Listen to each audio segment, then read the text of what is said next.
உங்களோட பேர் என்னங்க? எங்கேருந்து வரீங்க? என்ன தரவரிசை எண்? என்ன துறையை தேர்ந்தெடுத்திருக்கீங்க? என் பேரு மோகனப்பிரியா. நான் வந்து காஞ்சிபுரத்துலேருந்து வரேன். என்னோட தரவரிசை வந்து 1058.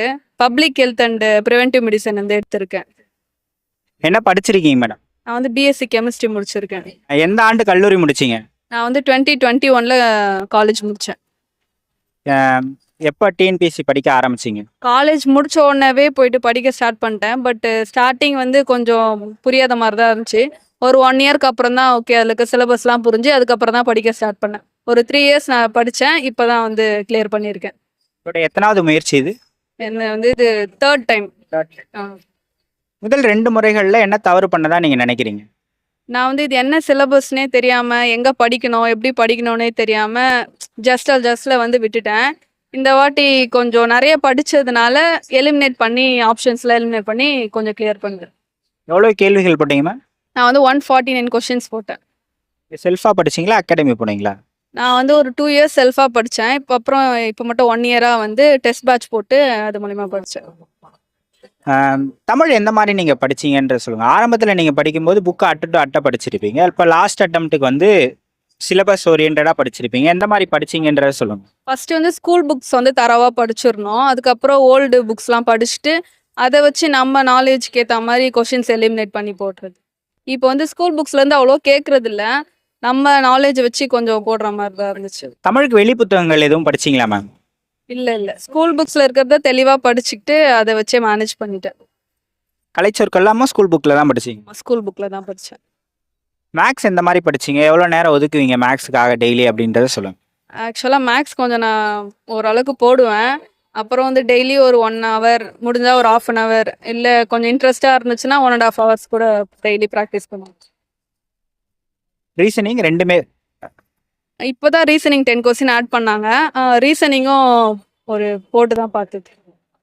ஜிஎஸ்ல 6 யூனிட் இருக்குது. எந்த மாதிரி படிச்சீங்கன்றத சொல்லுங்கள்.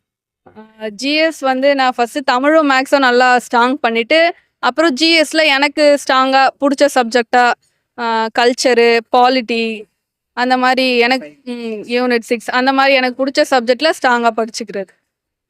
ஜிஎஸ்க்கு அவுட் சோர்ஸ் எதுவும் படிச்சீங்களா இல்லை ஸ்கூல் புக்ஸ் தானா? அதுவும் ஸ்கூல் புக்ஸ் தான் படித்தோம். அவுட் சோர்ஸ் பாலிட்டிக்கு மட்டும் லக்ஷ்மிகாந்த் புக்கு ரெஃபரலுக்கு மட்டும். நோட்ஸ்லாம் எடுத்தீங்களா? ஆமாம், எந்த டாபிக் படித்தாலுமே நோட்ஸ் எடுத்து தான் படிக்கிறது. அப்புறம் எக்ஸாம் கிட்ட வரப்போ அந்த நோட்ஸை மட்டும் அப்படியே பாயிண்ட் வைஸாக ரிவிஷன் பண்ணிட்டு போகிறது. பிஓஐக்குலாம் எப்படி அனலைஸ் பண்ணணும்னு சொல்லுங்கள். டெய்லியுமே வந்து ஒரு பிஒய்க்கு பார்த்துட்டே தான் இருக்கணும். நான் வந்து வீக்லி ஒன்ஸ் அப்படி அதுக்குன்னு டைம் ஒதுக்கி பார்த்தது. டெஸ்ட் மேட்ச்லாம் போடுவீங்க இல்லையா? அதை எப்படி அனலைஸ் பண்ணணும் அப்படின்றத சொல்லுங்கள். டெஸ்ட் பேட்ச்லாம் போட்டுட்டு அதுக்கான ஆன்சர்ஸ்லாம் நோட் பண்ணிவிட்டு நம்ம எதெல்லாம் தப்பு பண்ணியிருக்கோமோ அதை பார்த்துட்டு அதுக்கப்புறம் எக்ஸஸாக இருக்க ஆப்ஷன்ஸ் எல்லாம் வந்து நம்ம அனலைஸ் பண்ணி பார்க்கணும். இப்போ நோட்டிஃபிகேஷன் டு எக்ஸாமுக்கு இடைப்பட்ட ஒரு 90 நாட்கள் இருக்கும் இல்லையா? அந்த 90 நாட்களை நீங்கள் எந்த மாதிரி பயன்படுத்துனீங்கன்றத சொல்லுங்கள். டெஸ்ட்டு ஃப்ரீக்வெண்ட்டாக டெஸ்ட்டு போட்டு பார்க்கணும். அண்டு கொஸ்டின் அனலைஸ் பண்ணி பார்க்கணும். அதுதான் வந்து நான் பண்ணி பார்த்தது. அப்புறம் ரிவிஷன்ஸ் மல்டிபிள் ரிவிஷன்ஸ் பண்ணணும். அதுக்கு முன்னாடியே சிலபஸ்லாம் கம்ப்ளீட் பண்ணிடணும். அதுக்கப்புறம் ரிவிஷன் டெஸ்ட் மட்டும்தான் போடணும். ஓகே. எக்ஸாம் ஹாலில் என்னென்ன மிஸ்டேக்ஸ்லாம் பண்ணக்கூடாதுன்றத சொல்லுங்கள்.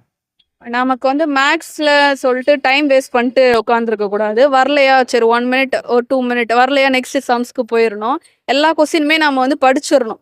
படிச்சுட்டு நம்ம வராததை வந்து சர்க்கிள் பண்ணி வச்சுட்டு கடைசியாக வந்து அதெல்லாம் பார்த்துக்கிற மாதிரி போட்டால் கொஞ்சம் டைம் கன்சியூம் ஆகாமல் இருக்கும்.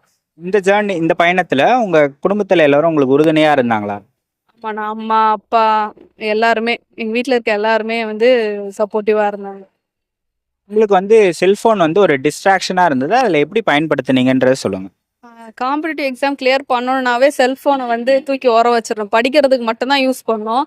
டிஸ்ட்ராக்ஷனுக்கு இருக்கும் கண்டிப்பாக. நாம தான் அதை வந்து ஓவர் கம் பண்ணி படிக்கணும்.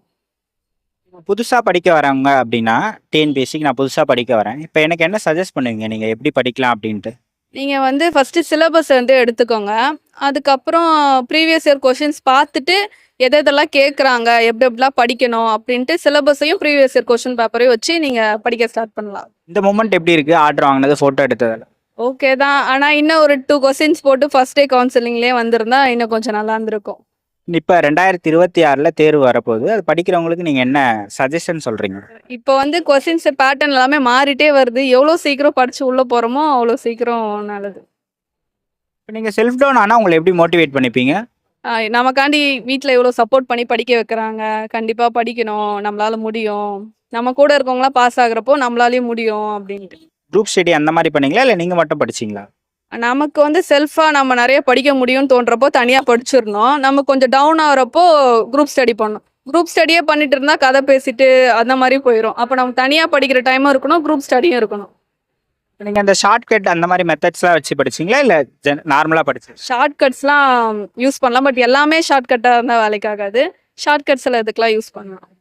இப்போ இவரான்ற ஒரு குழப்பங்கள்லாம் ஒரு கேள்விகளில் ஏற்படுத்துவாங்க இல்லையா? அதிலெல்லாம் நீங்கள் எப்படி கிளாரிஃபை பண்ணுவீங்க? கண்டிப்பாக ஷார்ட்கட்ஸ் தான் யூஸ் ஆகும்.